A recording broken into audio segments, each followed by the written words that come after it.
All right, thank you guys for your patience. Here we have Elika Liftee. Give them a round of applause, not silence. There we go. That's the enthusiasm of Onyx Coffee Lab in Arkansas. Judges, you ready? Let's do this. Hi. Hey.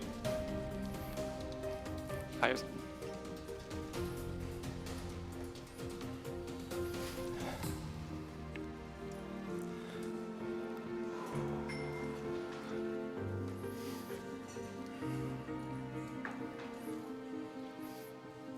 All right, judges, are you ready?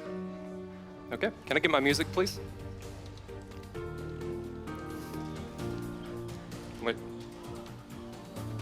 That's not my music.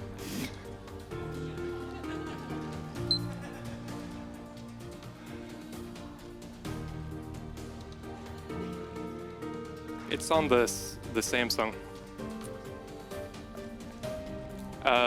Wu-Tang. Ain't none to expletive with. It's instrumental, I swear.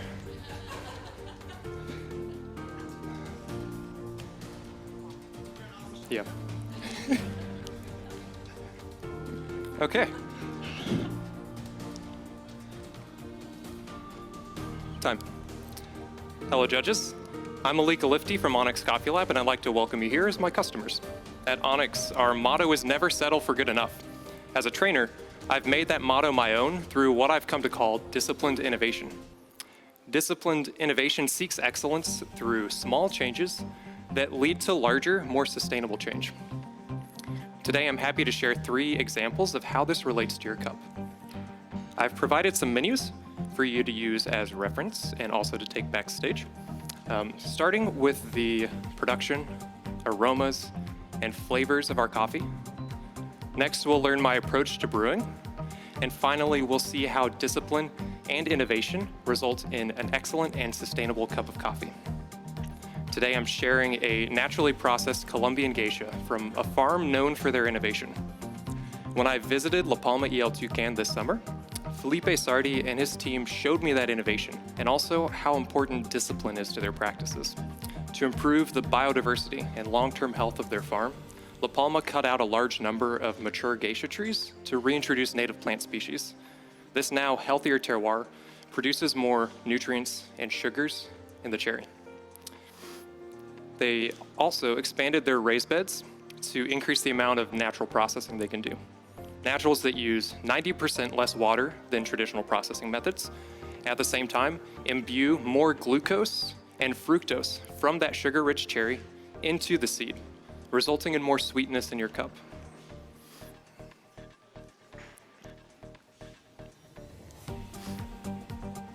Our first impression of this natural processed geisha is going to be the aroma. When you smell this coffee, you'll smell stewed strawberries, vanilla, and jasmine. When the coffee is at its hottest, you'll taste strawberry jam, with that confectionery sweetness lasting throughout the cup. You'll also taste mango black tea and white flowers.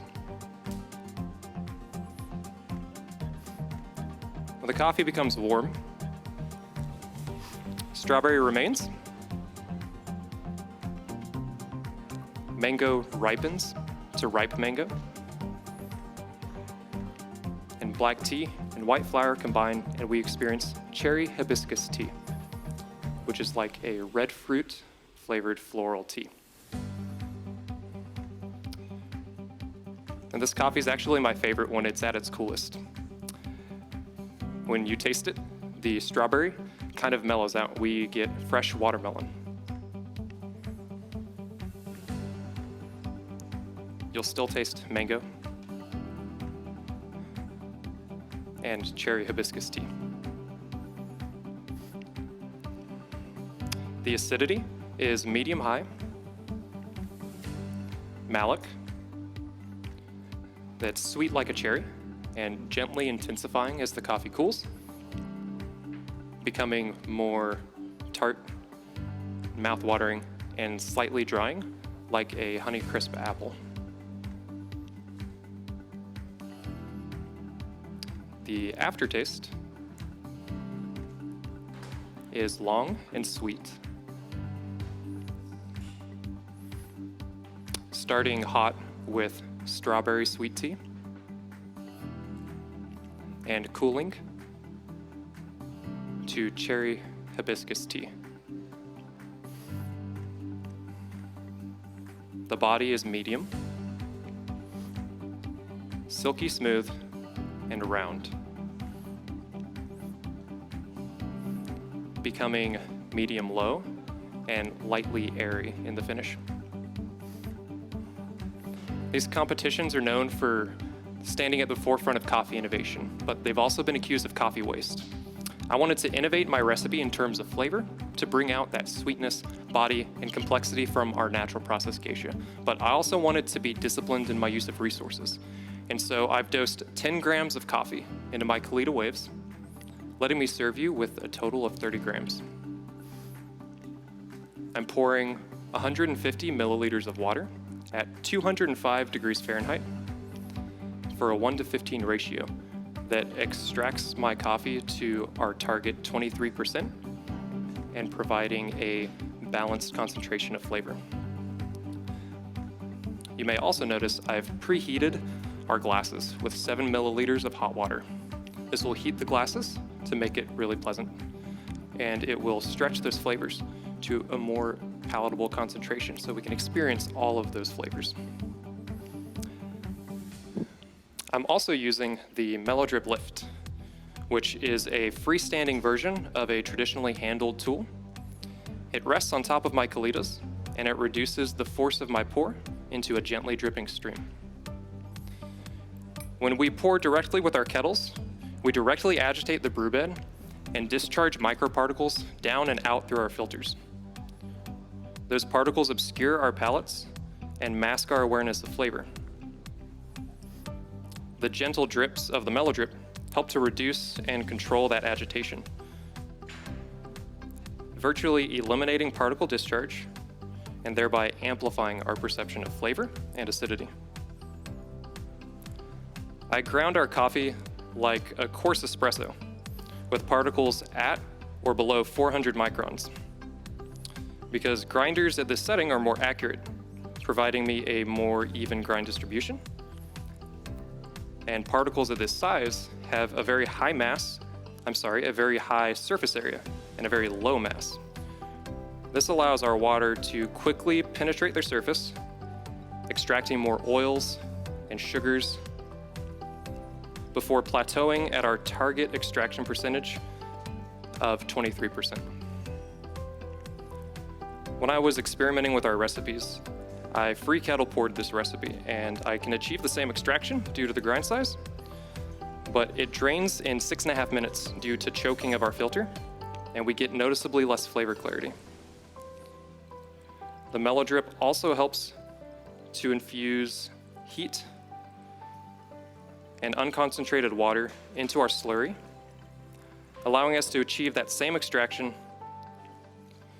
in less than 2.5 minutes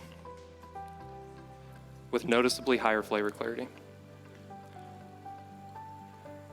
The combination of small changes to grind size help us achieve more body and sweetness in the cup, as well as extraction efficiency. By changes in our delivery of water, keep us from sacrificing drain time and increase our flavor clarity. When I serve this coffee and you evaluate for aroma, I'm replacing my Kalitas with little ceramic lids. And so to evaluate aroma, please remove those lids and set them aside to evaluate. When you evaluate for flavor, please sip only from the glass, using your spoons just to evaluate acidity.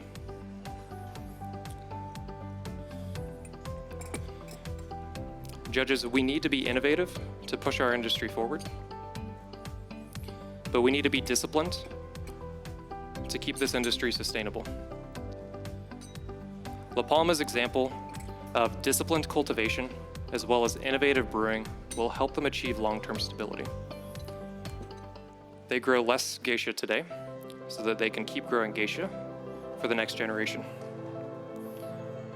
My brewing techniques individually aren't very revolutionary, but when you put all these things together, the innovative brewing techniques, in addition to our discipline with dose and brewing size, can help increase our margins in a cafe while letting our baristas brew very efficiently and quickly, providing more time for the customer.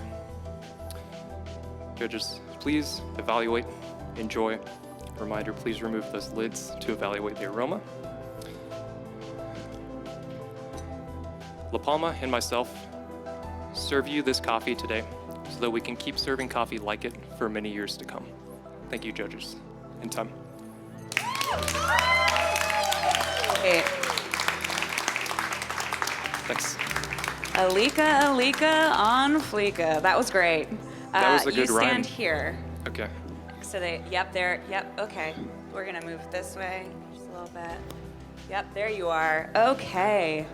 What a great presentation. Congratulations, Thank you. Elika. Thank you. That was beautiful, so Thank calm you. and collected, Also, thank you. really wonderful, all of the things. I love this idea of discipline because I feel like anytime you're preparing for competitions, anytime you're setting up for any kind of events like this, it requires an extreme amount of discipline Yes. from you. So could you give maybe our audience like a little behind the scenes look into some of the discipline of like the things that you did to prepare for this? Absolutely. I knew I wanted to be like really conservative with how much coffee I was using. I think it's been a theme for a while, how much coffee these competitions actually waste, or how maybe it can encourage reckless spending.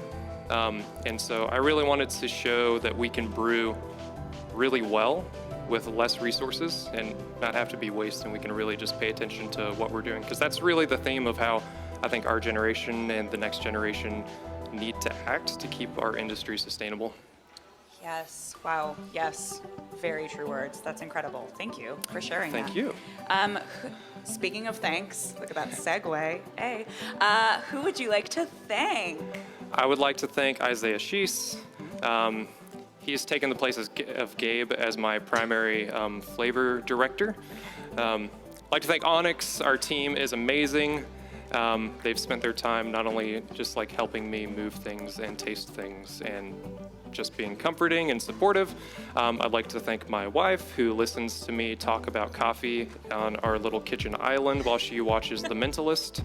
Yes, it's a rerun. It's on Amazon Prime. Good to know. Yeah. Thank you. I need a new TV series to watch. Thank you. Anyone else?